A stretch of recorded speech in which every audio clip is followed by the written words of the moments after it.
So up to this point, you've heard us talking about leveraging technology to improve customer experience, as well as this thing that we're calling experience-driven government. But what does that mean exactly? So what we thought we'd do next is bring that concept to life for you and present it to you through the eyes of a hypothetical customer. Her name's Lisa.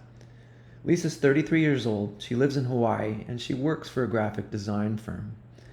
As an aside, we chose Hawaii for this story because we're thinking this could be one of the first go-to-market states for Maximus and Adobe after the state of South Dakota. Now, Lisa has been using Hawaii.gov for some time now, as her first stop for any state government-related interaction. Now, you'll probably notice that this is the Maximus portal that's been reimagined or rebranded for the state of Hawaii.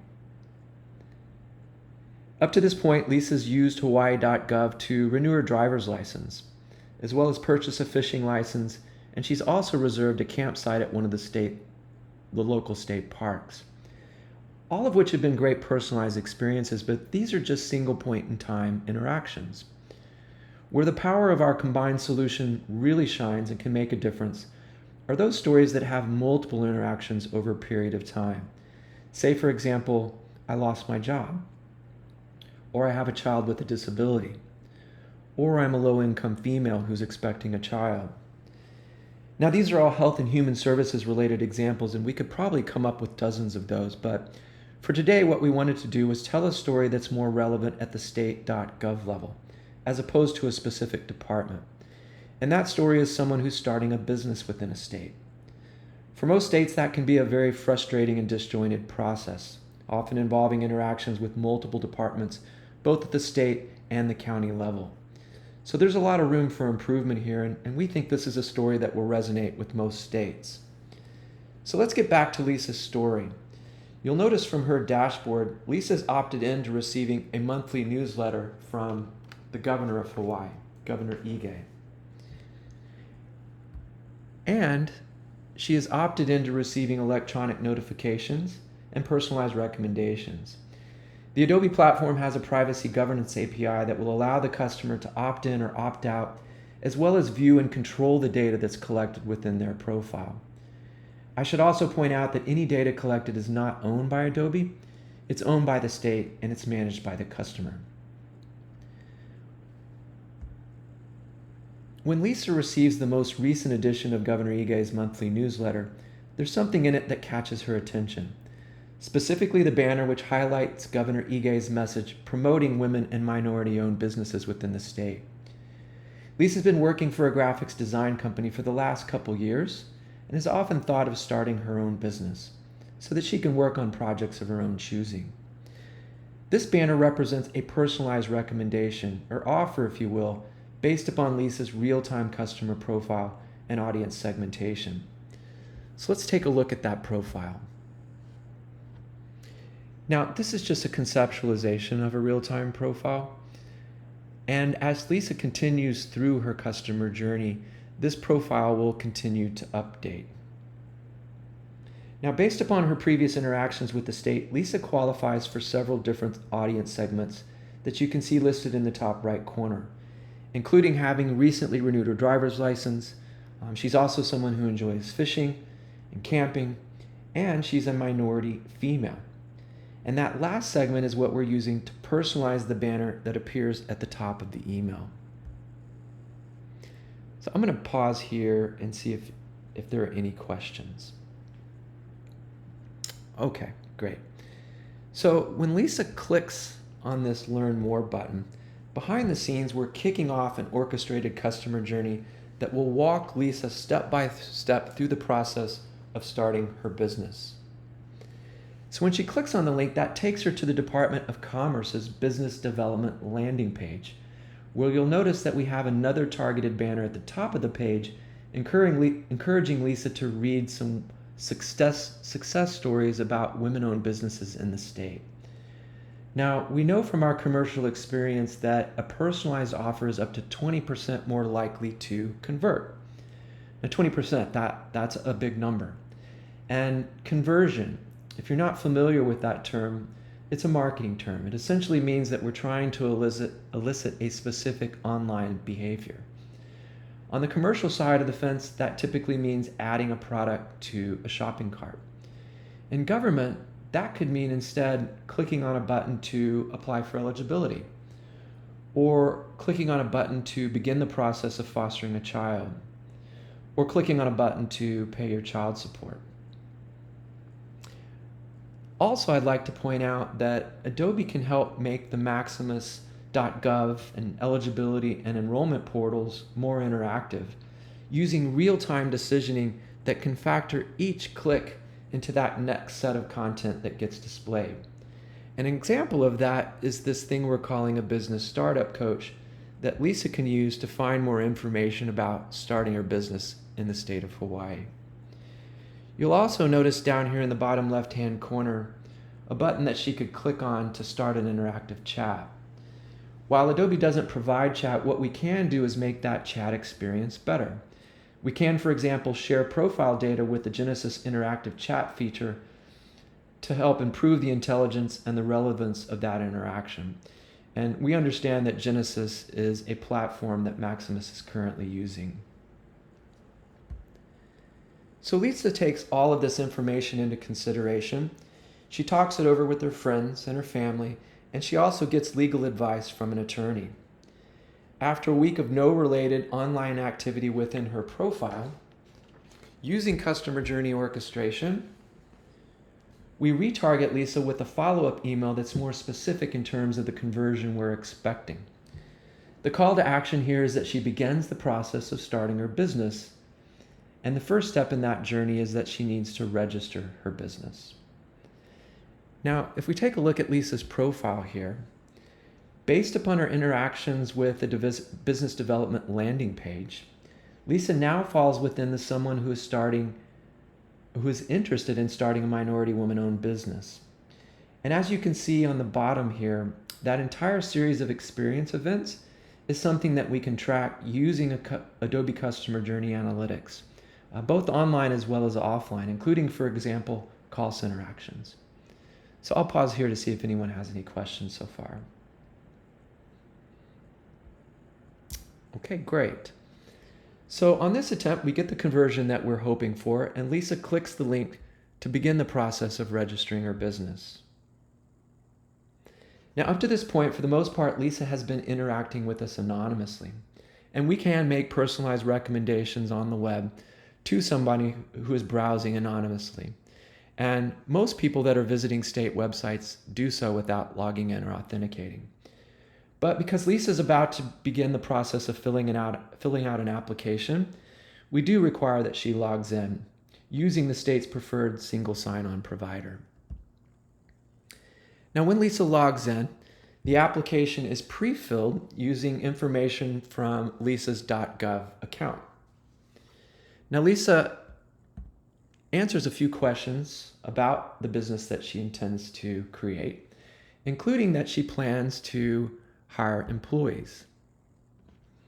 But when Lisa gets to the question about private workers' compensation insurance, she's not sure about that, and she needs to consult with her attorney, so she saves the form to be completed later. Now, after a week of no activity in her online profile, using customer journey orchestration, we send Lisa a reminder email on her mobile device to complete that application. Lisa clicks on the link to resume the application, and that takes her to a mobile-friendly, accessible form that's rendered using Adobe Experience Manager, which you'll sometime hear us abbreviate as AEM. Now, Lisa completes the remaining fields, including answering no to the question about whether or not she has private workers' compensation insurance. Now, based upon the advice of her attorney, she does plan to obtain that, but it's not something she has as of yet.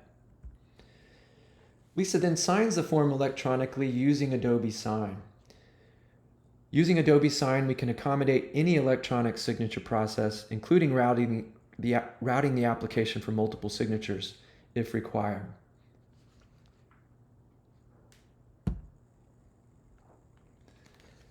Using Adobe Commerce, Lisa then pays the application fee for her business registration, where we provide her the option of using different payment types, including Apple Pay. And on the confirmation page, We provide Lisa with a link that she can click to view and print her completed application in the form of a PDF. Using AEM Form's workflow, the PDF version of the application can also be saved to the state's document repository, where it would serve as the official document of record. Any questions or comments here? Okay, great. So using customer journey orchestration, after Lisa submits her business registration application, an activity is defined that sends Lisa an email thanking her for that submission. And within the email, at the bottom of the email, you will notice that we have that next step in Lisa's journey in terms of her starting a business. And that is because she indicated on her business registration application that she does intend to have employees. That next step is for her to create a withholding account with the Hawaii Tax Commission. So she clicks on the link in the email, which takes her to the Hawaii Tax Commission website, specifically a form that she can complete to apply for that withholding account. And again, Lisa's using an AEM adaptive form that has adapted to fit her mobile device that she can use to submit that application. Now, when that application is submitted, using Adobe Experience Manager workflow, we can automatically process that data with that submitted application. Now, using journey orchestration, we again followed up with an email providing Lisa with the next step in the starting a business process. But like most of us, she's behind on checking her email. So after a few days of no activity, we send her a text message with a link encouraging her to log into her dashboard to view those next steps. But like most of us, she ignores that text message as well. But not to worry. A week later, after receiving a notification that her vehicle registration is about to expire, Lisa logs into her hawaii.gov dashboard to renew her vehicle registration. And you'll notice that on that web page within her dashboard, we're also recommending the next step in starting her business, which is that she needs to obtain private workers' compensation insurance because she indicated on her business registration application that she does not yet have that. Now, I would also like to point out here that in addition to providing next best actions that are typically initiated at the state.gov level, we can also use the dashboard for making recommendations that would typically be initiated at the department level, providing the customer with that single pane of glass, if you will. Say, for example, encouraging a non-custodial parent to join a fatherhood program, or recommending that a pregnant female sign up for a WIC breastfeeding program, or reminding someone to choose a health plan before that window closes. These are all things that can improve outcomes and actually make a difference in people's lives. Now think about that. That's something that I'm really excited about, and it's something that we've been evangelizing with states for quite some time now. Making a positive difference. It's the reason we all work in public sector, right? There is so much opportunity for change, and this is one of the ways that we can actually do that. Now, I'll pause there to see if anyone has any questions or comments about that. All right, great. So, because Lisa answered no to having private workers' compensation insurance, that next step for her was to register, to obtain private workers' compensation insurance. And so we provided her with a link to apply online, as well as a number that she could call in for more information. And Lisa did have questions, so she picks up the phone and she calls into the support line. Now, what I'm showing you here is a conceptualization of the screen a call center agent might see within a call center application, say, for example, within Genesis. The Adobe Unified Customer Profile and Real-Time Query Service can enhance and inform the call center session by displaying to the agent prior digital touch points that have occurred up to this point in Lisa's journey. By better preparing the agent, our integration with Genesis can help Maximus reduce the duration of each call. And so you'll notice that those different digital touch points are available within that call center UI. Also, using offer decisioning, we can also inform the agent of what that next best offer or that next best action might be for this specific customer. And in Lisa's case, the agent reminds Lisa that she needs to contact the Hawaii County Licensing Division to obtain a business occupation license, and he gives her a phone number to call in order to do that, which is the last step for Lisa in starting her business customer journey. And so that brings us to the end of Lisa's story, which has a happy outcome not only for Lisa, but for the state as well, and the governor too.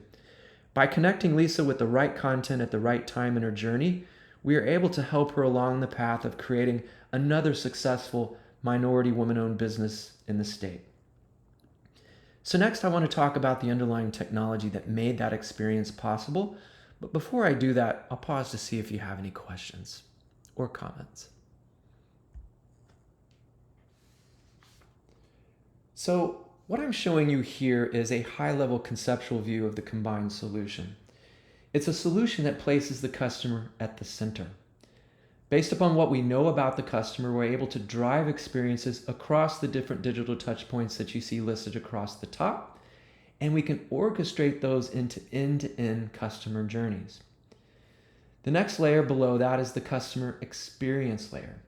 That's what Adobe brings to this solution. What we know about the customer resides within Adobe's real-time customer data platform.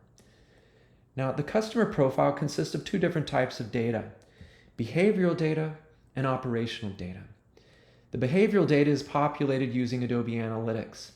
As people are clicking through websites or opening emails or interacting with mobile apps, that data is collected within the profile, and that aggregation happens in real time across department and agency boundaries. And that's an important point that I'll come back to in just a second. The operational data comes from back-end data sources, the systems of record. These can be state provided or provided by a third-party vendor or provided by Maximus, which would include Connection Point as well as Maxi. Those systems are listed across the bottom using very generic terms like CRM or case management or call center. Now, for those states that have a golden customer record or a master person index, which you see abbreviated here as an MPI, our customer data platform would interface directly with that. But that's not a hard requirement. For those states that don't have that, we can pull the data directly from those systems of record into the customer profile. The next layer on top of that state systems layer is the Maximus DX Hub. It serves as a layer of abstraction that sits on top of the state systems. I conceptualize this as the application layer. It includes your websites and your web applications that are built using Adobe Experience Manager, as well as your API gateway and your microservices layer, which contains the application logic. Now, the last thing that I want to leave with is that the experience that I just showed you was orchestrated entirely within Adobe's customer experience layer. It didn't require any back-end system integration. Now, if you think about that, that's a game changer.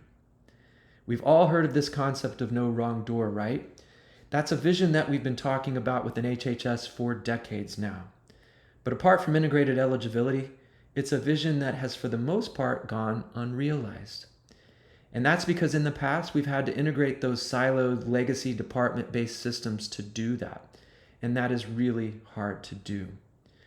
But this concept of no wrong door applies at the state government level as well, right? With our combined solution, what we're offering states is a lightweight approach to stitching together end-to-end customer journeys that inform the customer at each step what that next best door might be for them. And that brings me to the end of my presentation, but I'm going to pause here because I'd be interested in getting your feedback on this.